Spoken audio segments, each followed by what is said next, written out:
Hey everyone, welcome to another episode of Extra Time TV. This is Andre I'm Kevon Campbell. And we have a special guest joining us today, Kevon. Yes. Kevon. We have with us the founder of the home of Caribbean football, Mr. Nathan Carr. Nathan, how are you? Yeah, I'm very well, thank you, Kevon. Thank you for inviting me onto the show. Alright, Nathan, I know you're a huge follower of us. We admire, what you do. So it's definitely a pleasure for us at Extra Time to have you on the show. Are you in Stoke right now? Is that where you are? Yeah, sunny Stoke-on-Trent. So I'm studying sports journalism here at Staffordshire Uni. So, but I'm originally from just outside Birmingham, a place called Solihull. Mm-hmm. Okay. Midlands. Yeah, Midlands. So I'm a West Brom fan for my sins. No, The Albion. So a lot of people. Could you tell us a little bit about your blog and so on? Just a quick rundown. Yeah, sure. So I set up my blog, www.thehomeofcaribbeanfootball.com, in June 2012 when I was 15. And that's when my interest really began in Caribbean football. So I tend to do kind of fortnightly articles, just previews, interviews, scout reports, that kind of thing. And yeah, just set up my Twitter page as well around the same time as my blog. And over the years, my passion for the Caribbean game has just grown and grown. So, whenever the opportunity kind of arises to talk about it, I'm always there. I'm always, happy to discuss it. Okay, why the Caribbean though? I mean, it's over the pond, but it's far away from where you are.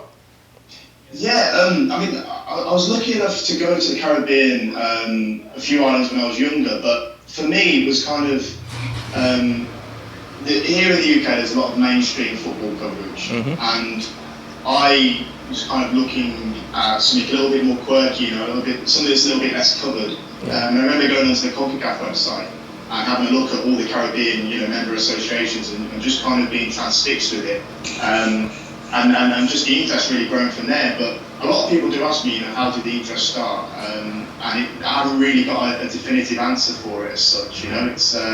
It's something that kind of, I think Caribbean football more found me than I found Caribbean football, if that makes sense. It's perfect. We appreciate the interest. But we're going to head straight into the questions. Being a fan of Caribbean football, the HEX is taking place. 2 games has basically gone already. Yeah. What are your general thoughts on the HEX? Who do you think is going to make it to the next World Cup from the HEX? Yeah, well, I think the top 3 will be Costa Rica, Mexico, and the USA. Obviously, Costa Rica has started very well, as you guys know. They look like a really formidable outfit at the moment. Mexico are always going to be, a regional powerhouse, and I know the United States haven't started too well, but I think they'll probably pick it up now under Bruce Arena. So I said from the start, before the HEX kicked off, that I think the 2 main opponents for Trinidad Tobago are Honduras and Panama. Now, they are tough opponents. Panama are a rising force in CONCACAF, and I think it won't be too long before they make the World Cup. And Honduras, as they showed, in San Pedro Sula, back in November, they are, no pushovers, certainly. So, for me, the top 3 will be Costa Rica, Mexico, and the United States. Trinidad Tobago, if they are to book their place in Russia, I think it will be virtue of the playoff, the 4th place playoff spot. Very much like they secured in 2006 when they went through to the World Cup after beating Bahrain, as many listeners will remember. So I think they've got a real uphill task. Obviously, they lost the 2 opening games, but with the new coach, Dennis Lawrence, I think we might start to see a bit of a pickup, a positive pickup in form now with the qualifiers in March. Yeah. And what do you think of our qualifying chances? I mean, previously, the round before, we actually struggled a bit in the end, but we succeeded against Guatemala. But the chances for us, we still have tough away trips to the Azteca, to the US. Do you think we have the mettle to literally go through, or do you think it's going to be pretty bumpy? I think Trinidad Tobago do have the capability. I was speaking to somebody about this the other day. I think if you look at the composition of the squad, I think this current squad is actually better man for man than the 2006 squad that qualified for Germany. I think issues at the moment with Trinidad Tobago is kind of a lack of stability, certainly as the management side of it goes. And it's obvious that, you know, some ill discipline has got into the camp. You look at the Kevin Molino stuff, you know, back end of last year, Jovin Jones, Nikhil Williams, you know, the boat party story. So I think it's really important for Tobago to, with the new coach now, Dennis Lawrence, to try to really get together, you know, push towards that national effort. But in terms of their chances overall, I think it's too early to say, right, the campaign is over. You know, I've seen some fans on social media, some Soca Warriors fans, and they're already, you know, kissing the campaign goodbye. And I think that's a little bit premature at the moment. The 2 games in March, at home to Panama on the 24th of March and Mexico on the 28th, they are critical, seismic games, and the players will know that. I think targeting 3 points against Panama is a must, really. They need to win that game. They need to win that game in order to stay in the chase for a place in Russia. But certainly they've got to keep the faith, you know, and to say the campaign is over is premature for me. Yep. You know, speaking about the campaign, coaches specifically, I mean, we've had 3 coaches in a couple months. Stephen Hart was one of my favorites, St. Feet, and now Dennis Lawrence. We spoke about instability a while ago. I mean, we kind of jumped another question, which is fine. But do you think Dennis Lawrence, this is a guy who worked at Everton under Roberto Martinez, in Belgium and so on, do you think the transition is way too far? I mean, a lot of people are saying yes, he's probably one of our best choices right now based on what we have. But, you know, what are your thoughts on Dennis Lawrence himself? Do you think he has, the transition may be a leap too far? And also, do you think he has enough time to prepare? Well, it's a great background story, isn't it, on Dennis Lawrence? You know, this is somebody that, you know, was playing for Defence Force football team, you know, right up until kind of his late 20s, and then only really got his breakthrough quite late on when he went to Wrexham. But I think, given the circumstances, I think this is the right decision by the Trinidad Tobago FA. I mean, personally, I think Stephen Hart should have stayed on. I don't think he should have been sacked in November, but that's a different story, really. Yeah. The Tom St. Feet era was a bit of a shambles, to say the least. But I think 2 things stand in Lawrence's favour.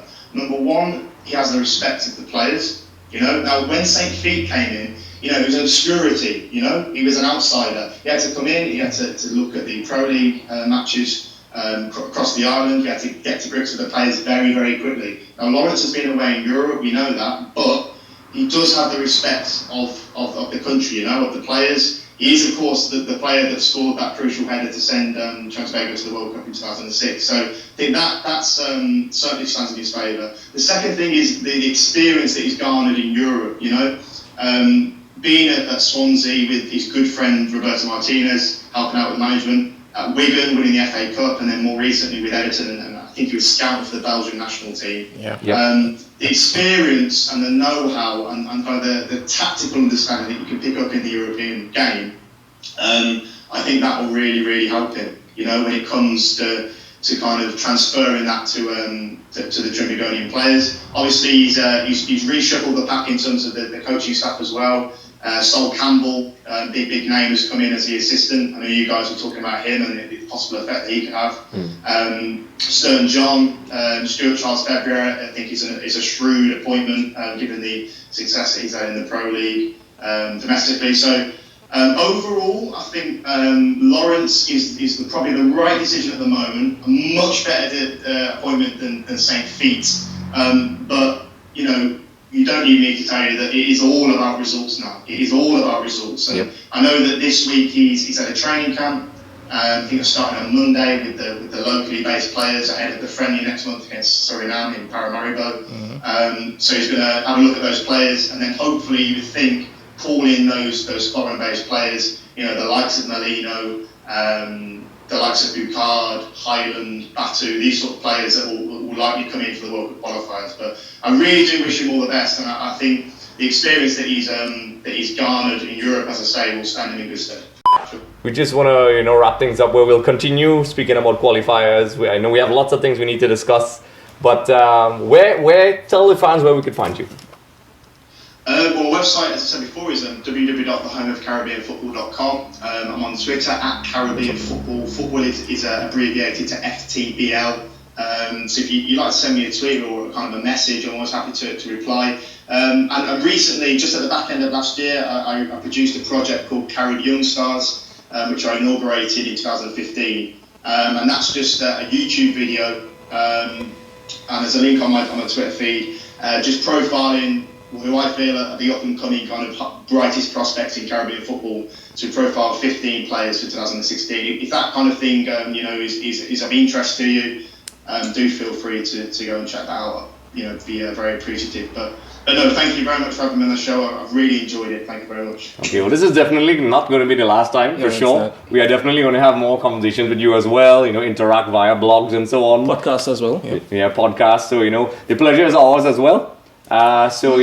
With that being said, Kevon, where can we find you? Kev868 on Twitter and Instagram. And you can find me at Andre Soklal on Twitter and Instagram. And don't forget to like and subscribe to our YouTube channel and our Facebook page, because when you do that, you automatically qualify for a chance to win tickets to the upcoming games. Yep, Panama, Mexico. Yes, and also the chance to win a copy of FIFA 17 and watch great videos with our buddy Nathan Carr. Yeah. So Nathan, it's a pleasure, and we'll definitely be talking to you soon. Yeah. Good. Cheers. Okay guys, so don't forget, if you like and subscribe our page on YouTube, Extra Time TV, you instantly qualify to win a copy of FIFA 17. So don't forget, like and subscribe.